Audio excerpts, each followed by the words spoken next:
Ukraine के साथ चल रहे युद्ध के बीच रूस में चुनाव हुए और व्लादिमीर पुतिन एक बार फिर राष्ट्रपति चुने गए हैं। चुनाव नतीजों के बाद पुतिन ने यूक्रेन का साथ देने वाले रूसी सैनिकों के खिलाफ एक बड़ा ऐलान कर दिया है। मंगलवार को पुतिन ने एफएसबी सुरक्षा एजेंसी से कहा कि युद्ध के दौरान सीमावर्ती इलाकों पर घातक हमलों की संख्या बढ़ती जा रही है। पुतिन ने आदेश दिया कि इन हमलों में भाग लेने वाले यूक्रेन समर्थक रूसी लड़ाकों की पहचान करके उन्हें सजा दी जानी चाहिए।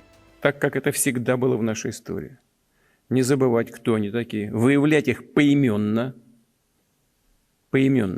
पुतिन ने अपने ही देश के खिलाफ लड़ने वाले रूसियों को स्कम यानी मैल या बदमाश कहते हुए कहा, इन गद्दारों के बारे में हमें ये नहीं भूलना चाहिए कि ये कौन हैं।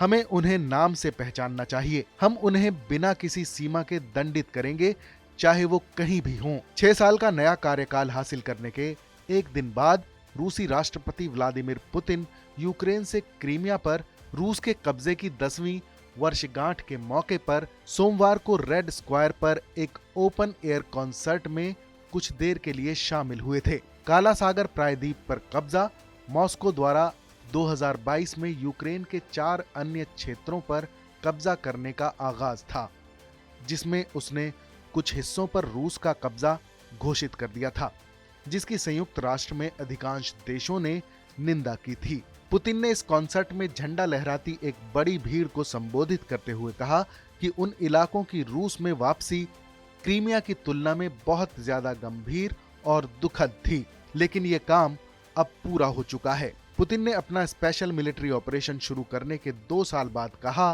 कि रूस ने 4 इलाकों पर पूरी तरह से कब्जा नहीं किया है, लेकिन रविवार को खत्म हुए रूस के 3 दिवसीय राष्ट्रपति चुनाव में मतदान यूक्रेन के उन हिस्सों में हुआ जिन पर उसकी सेनाओं का पूरा नियंत्रण है। यूक्रेन ने कहा कि यह अभ्यास गैर कानूनी था, जिसके कोई मायने नहीं हैं। पुतिन ने कहा कि अधिकारियों ने बीते सोमवार की सुबह रिपोर्ट दी थी कि दक्षिणी रूस के रोस्तोव से रूसी नियंत्रण वाले शहरों डोनेट्स्क, मारियोपोल और बर्डियांस्क तक रेल संपर्क बहाल कर दिया गया है, जिसे आगे और अपग्रेड किया जाएगा।